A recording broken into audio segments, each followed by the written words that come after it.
$6 billion worth of exports, one product category, and that too engineering.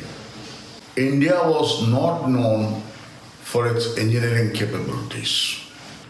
Imagine, as a young man in the 80s, when I used to go abroad, you know what I used to bring back for friends? Blades. 7 o'clock, Wilkinson sword. And people are so thrilled. This was our level of competence in engineering. We could not produce blades. Well, we were not the only one. Today people talk of the US. US gained its independence in 1776. Till the beginning of the 20th century, they had no major manufacturing facilities. It was largely an agricultural economy. Germany was known for its engineering. Friends, I'm going to talk about a product category today which will keep you amazed as to what we have done in this product category. India, at one point of time, before the Britishers came, used to enjoy 25% of the global trade. When the Britishers left, we were below 2% of global trade. We had no production facilities practically. Everything was imported. We are largely an agricultural economy. Today you talk of Make in India, I think that should have started in 47. Well, be that as it may, it was a controlled economy, there was licensed Raj and stuff like that. I'm going to talk today about the motorcycle industry. The impact that this industry has had, very few people have realized. India's journey with two-wheelers started largely with scooters. You had Bajaj, which was producing Vespa scooters in collaboration with Piaggio, and you had Lambretta. And then you had a couple of motorcycles like Bullet and Rajdoot. This was how it was. Cut to 1980s. Three players emerge in this field. You have TVS, Hero, and you have Bajaj. Bajaj, which was largely in the business of scooters, had very primitive kind of motorcycles. I think they were M50 or M80 or something like that.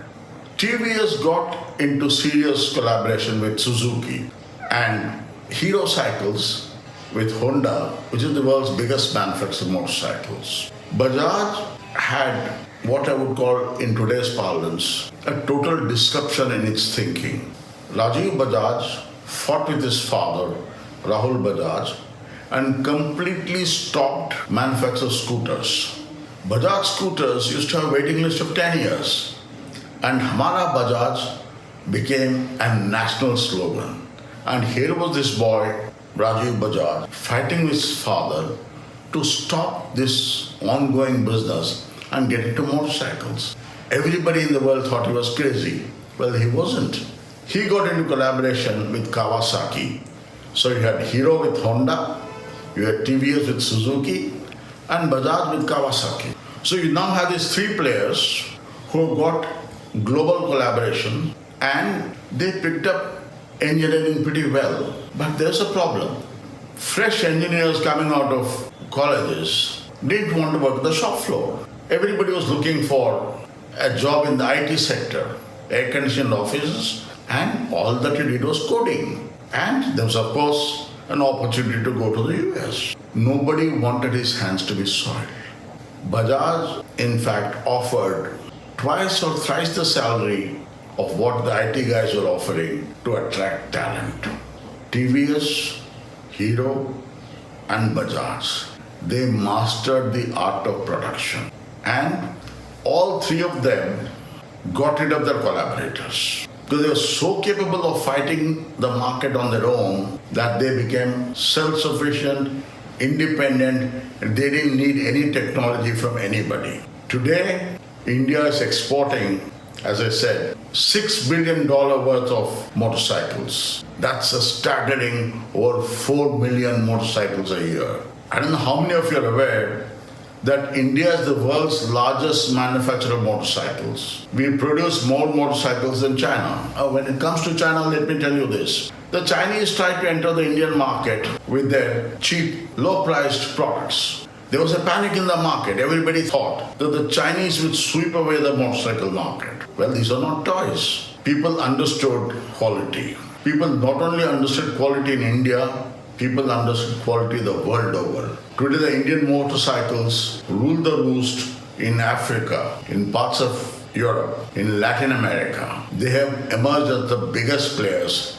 This is something that India can be proud of. So, what are the lessons that we have learned? Quality is a long term investment, it's a strategic move. Customers will come flocking to you if you deliver quality.